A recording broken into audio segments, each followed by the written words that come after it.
Yes, guys, yes, people, welcome back to Light Talks Football and welcome to another video. I hope you guys are doing all right. As you can see, I've finally got a big smile on my face because it's been a long time since I've been doing a match reaction. I was happy and got a smile on my face because I would say, against Morecambe that this a must win, because the last four games, we haven't won any of them. Two draws, two defeats. And I said, this cannot continue. We have to make sure that we beat Morecambe because they're in 23rd in League Two. We're in the Premier League and we're at home. So we need to go out there and put in a much better performance, Hopefully, Maweska makes some changes at halftime, and just try and win the game and try and keep a clean sheet.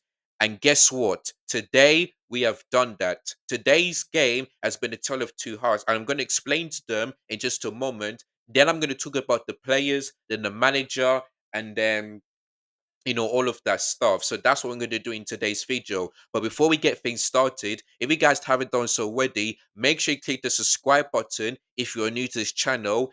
Give this video a thumbs up. Like the video if you enjoyed this. If you enjoy what I'm saying so far, make sure you hit the bell notification as well, so they never ever miss any one of my videos. And also leave your comments below if you guys want to give your reaction to this game. What do you think about the players? What do you think about Maweska, the performance, and who was your man of the match as well? And also share this video to all your friends and your family so that they can watch this video as well. So make sure you guys do those things for me. All right, so the first three I'm going to be talking about is the lineup. So our formation was basically a 4-1-4-1. So Menzo Maweska, I believe, makes some 8 changes to this game. So in goal, we had Philip Jorgensen. Right back, Reece James. And I'll get to him in just a minute. Left back was Ronaldo Vega. They had the two centre backs of Desarcy and Tosin. And we had Lavia as a DM. He came back from injury, so he played as a DM. Right wing was Pedro Neto. Left wing was Tari George. They had the two central midfielders, the two number 10s of João Felix and Nkunku. Then up top is Mark Guru. So yeah, today's game was a tale of two halves. The first half, we were alright, but we were poor because I don't know why we seem to struggled again against Morecambe. There's not Liverpool, there's not Man City, there's not Arsenal, Man United. This is Morecambe, a team that's in League Two in 23rd. Not expected them, but we are in the Premier League. They're in League Two. The Premier League is in Tier One. The League Two is in Tier Four. So we should not be basically struggling against Morecambe, but that's what we did. We had chance of the chance, and it's basically the same situation against Palace. 1 up at half time, just could have been more than that. The best chance in this game came from the Sarsi when he hits the crossbar from that free kick. Another chance was from the Sarsi putting it well wide, and then Jar finished to sky the high. And I think that's it. If I and then the best chance for Chelsea, the really best chance was not only the Sarsi, you know, you know, sorry, Tosin missing that, hitting the crossbar. It was in Kunku missing the penalty. Now, what I would say is that I feel like their goalkeeper, if I can get his name right, just give me a second. Their goalkeeper, Brunigan, made some really big save, but I feel like um he's lucky, yeah, that there was no VAR because to me that should have been retaken because in before Nkunku kicked that ball. That he was way off his line, so I feel like he's lucky. There's no VAR. It's a really good save, but I think Moko was very lucky there. By the way, I mean, Kunku, I don't. That was really a poor penalty because I don't know why you let the goalkeeper make go in the same direction as your kick. So to me, we keep saying no Palmer, no party because if Palmer would have started this game, he probably would have scored that goal because he never missed a penalty, especially in the Premier League. So that's why to me, never trusting Kunku anyone wants to take a penalty other than Palmer. It's as simple as that. But yeah, man, we should have been at least 3 or 4 goals up. But I said in my watch along, 1 or half time. I need to see a change because if I see him making late subs, it's going to be the same thing against Palace. I will probably not win this game, you know. But listen, I criticized my West in the last 4 games, but today, for the first time in 2025, I'm going to give him credit because he made changes at half time. He took off Gusto, so he took off James for Gusto because we all know we don't want to see Reece James get another injury. He took off Lavia for Kukurea. That made Vega invert into the midfield. So he basically played as a DM. They also took off Neto and bring on Jaden Sancho, And that was basically all of the subs. He only made 3 subs instead of 5. But for me, as long as he makes changes at the right time, that's exactly what happened. And guess what? All 3 subs did make an impact because Cookway came on, got the assist for João Felix's first goal, and he was a part of the second goal when Nkunku scored that goal. Made a great one. We all know that Jenny Sancho and Kukurea have that really good partnership. So Kukurea, saw just wanted to make sure that saw inside the penalty box. He made the back pass into Vega. Vega's shot was saved by the goalkeeper. But Nkunku took a shot for the first time, and after missing a penalty, he scored this time to make it 2-0. So there we go. Oh, yeah. Sorry, the first goal, Reece James got the assist, toss in. Um, when the first shot that he took was superb, and like someone said in the group chat, the fact that Tosin, yeah, took a long way shot and it went straight to him just shows you how we were poor against Morecambe in the first half. So this Tosin was saying, if you guys seem to struggle, let me show you how you really score against Morecambe. And that's exactly what he did. So the first goal, Reece James just passed it, toss in, took his time, took a shot, boom, straight past the goalkeeper, 1-0. But the second goal that he scored, came from Kukurea, sorry, actually Tariq George, that second goal was way better than the first because that ball was way out, and I was thinking, please don't shoot, just try and shoot. But whatever you do, make sure you get this right. Because before that, he tried some long range shots, but most of them were off target. But the second goal, absolutely superb. And tossing, for me, I feel like both him and João Felix was the man of the match. But I'm going to give it to Tosin just a little bit because I think he had more clear-cut chances than João Felix because he hit the crossbar in the first half. But I think Tosin had a fantastic performance in this game today. Scored 2 great goals, but I think the second goal was so much better than the first. So there we go. But I think Tosin had a really great game today. Defensively and offensively, and even the shots that he had, absolutely superb. So tossing for me, man of the match. But because I think he had more choice than João Felix in this game. So that's why I'm going to give Tosin the man of the match just a little bit. So there we go. See, I talked about the second goal. The third goal, the second goal was in Kunku. Then, yeah, I talked about the third goal. Oh, yeah, the fourth goal, again, Tariq George gets another assist. João Felix, was inside the penalty box. He had so much space, and I was like, shoot, shoot, shoot. He did do so. He shoots it low, past the goalkeeper, makes it 4-0 in the 75th minute. Then 2 minutes later, who got the assist for that fifth goal? Let me just try and look at it. Who got the assist for that fourth goal? Because I'm trying to remember. Um, Sorry guys, give me 1 second. Because I know the Kukue got the assist for. Actually, no, Vega got the assist for that Yeah, it's actually Kukue got the assist for that fifth goal. Yeah, James got the assist for the first goal.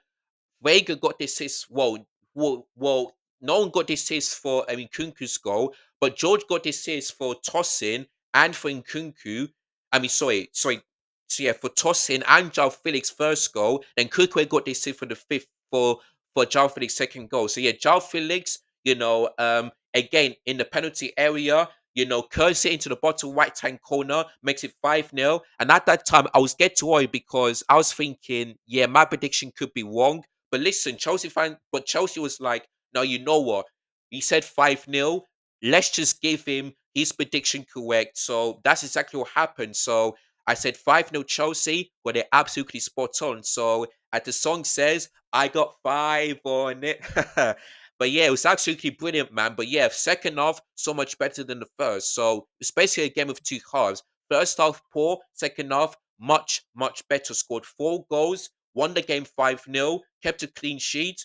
And yeah, man, we're through to the fourth round of the FA Cup. So let's see who we got in the next one. But I feel like for me, the players, including the subs, made a all of them were superb. Philip Jorgensen didn't have to make any saves. There's a couple of times he spoiled the ball, but other than that, he kept a clean sheet. And that skill, yeah, when he had under pressure, if that was um if that was Robert Sanchez, we would have probably conceded that goal. But Philip Jorgensen proves why he should be starting the Premier League, for Chelsea. But we all know that's not going to happen. But Philip Jorgensen, really good performance. Reece James, best player on the pitch, especially in the first half, because his crosses from free kicks or from corners has been superb. And for me, yeah, if Reece James can stay fit, yeah, I need him, yeah, to be on corners, not Palmer, not Enzo, not Kukurea. I need to be Reece James because his crossing has in this game in the first half has been great, and I'm glad he's taken off in the first half because I don't need to get another injury. I need to stay fit for a very long time. So Reece James in the first half, brilliant. Tossing, like I said, man of the match. The Zarsi, I mean, did well defensively. I feel like Tosin was better because he scored some great goals and of course he hit the crossbar, which is unlucky. But the Sarsi, like I don't know how he misses that goal. Like he done what Kai Havertz did against Newcastle. That's what I said. Yeah, that this could have been more than 5 goals if we were clinical. But like I said, I don't care how many chances we miss. Just make sure we win the game, keep a clean sheet, and go for to the next round. We done our tags. I cannot complain. I'm happy. So there we go. But yeah, I think Disasi was good in the first was good defensively as well. Um Ronaldo Vega, I feel like the first half he wasn't particularly that great. Of course, he did have chances, but don't I feel like he could have done a bit better, but the second half he was so much better. He had plenty of chances, but he took a shot. He was involved in the second goal, so I feel like all of the plays in the second half were so much better than the first, if you know what I mean. Kukwe came on, got the assist. Could have had chances to score, but he came on, made an impact. So Kukwe, always also Kukwe does for Chelsea. Tarek George, first half. I say the one in and the pace he got was really good, but the crossing has been absolutely terrible. Like every time he crosses, it doesn't go straight to the Chelsea players. So for me, I think Terry George, second half, it was so much better. But I feel like but if he wants to be starting games, especially as a left winger, I feel like his crossing needs to be a lot better. But I cannot complain. I'm going to give the benefit of the doubt. He's a young player. He's only 18 years old. So I cannot complain about him. But I feel like his crossing needs to be a lot better. It's as simple as that for me. His crossing needs to be a lot better. But other than that, second half, 2 assists, cannot complain. Had a really good game. João Felix, first half, wasted his chances. Second half, better.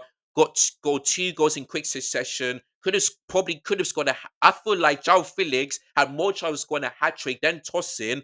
But other than that, he scored 2 goals. There we go. I think Pedro Neto. I feel like the first half, his work rate was good, but I don't think he was better than Reece James on the right hand side. I feel like Neto in the first half was better than Tarek George, but as soon as he come off and Jenny Sanchez came on, made a huge difference. So I don't think Neto had a bad game, but could have done a little bit better in the first half, you know what I mean. But I have to say, man, yeah, I talked about Kukurea. Jaden Sancho, of course, he came on. We won the game. The only thing I will say is that the penalty shout that the referee didn't give, I feel like he should have scored as well. Like I'm tired of seeing Jaden Sancho just inside the penalty box and not taking a shot. I'm sick and tired of it. If you know you're close to goal, take a shot. Do what he did against Tottenham, for instance. But he said he didn't do that. So to me, should have done better. Should have done better.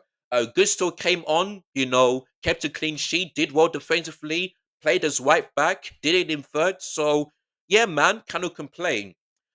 But the only player for me in this game had a stinker and a quiet game was Mark Guru. You know, like I'm gonna tell you guys this stat about Guru. Like he had the lowest play to rating of everyone. But look at this, guys. 90 minutes he played. He only had one shot. Only one shot in 90 minutes. Like he was so poor. But like I said for Tariq George, I'm gonna say thing for Mark Guru. This guy is also 18 years old. He's a young player from Barcelona who he signed from Barcelona, sorry. So for me, yeah, I'm gonna give the benefit of the doubt, but he had the most quietest game in all players. So to me, I'm not saying that I feel like he may be the worst player on the pitch, but like I said, he's a young lad, so we have to give him the benefit of the doubt. But for me, like I said in the watch line, I keep on saying it. We need to sign a striker because we cannot because Malgu is not ready and Nicholas Jackson isn't good enough. So for me, we still need to buy another striker, another goalkeeper, and another centre back. Those are the three key players that we need to sign. Because if we don't do that, then I don't see us finishing the top four. And I want to be proven wrong, but I don't see us finishing the top four if we don't sign a striker, a centre back, and a goalkeeper, you know. Because look at today's game. I expected Malguru to have a really good performance and to probably score goals, but it looks like that didn't happen. Only one shot he had, and that was in the first half. He was really poor today. The quietest player on the pitch today was Malguru. He was the poorest player out of everyone today, but he's only 18. We have to give him the benefit of the doubt. He's not ready yet to be starting games week in and week out. So but today, he was really quiet today. Really, really quiet. But he's only 18 years old. So we have to give him the benefit of the doubt. But yeah, man. But yeah, listen, 5-0 win. We're in the next win, the fourth one of the FA Cup.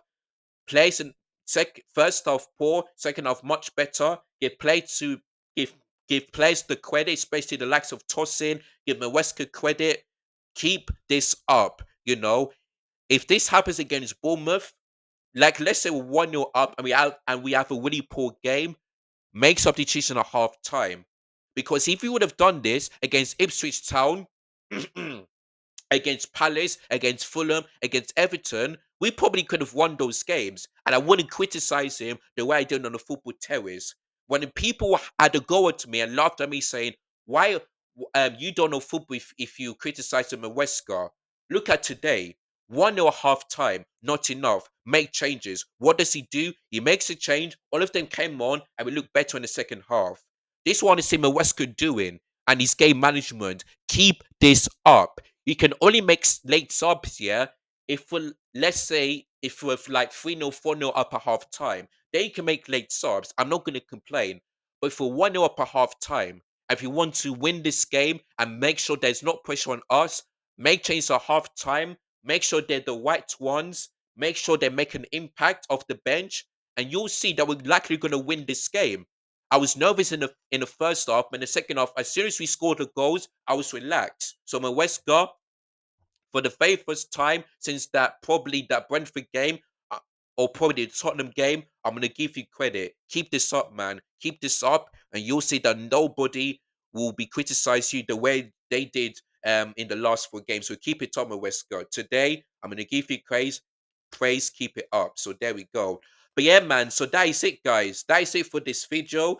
5-0 Chelsea. My prediction was spot on. We put a 5 on it. We through to the fourth round. Let's see who we got. So there we go. But I want to say thank you so much for those of you that subscribe to this channel during the watch along and hit the like button. Make sure you do the same thing for this video. Like, share, comment, subscribe. Leave your thoughts in the comments down below. Who is your man of the match? Who is your what do you think about the performance and Wesker? And our next game is against Bournemouth. So do you expect to see a different performance and the same game management from Wesker when we face Bournemouth on Tuesday night? Do let me know in the comments down below. But yeah, man, thank you guys so much for watching this video. As always, take care. Goodbye. God bless. Be damn selves. And I'm out of fear. Peace.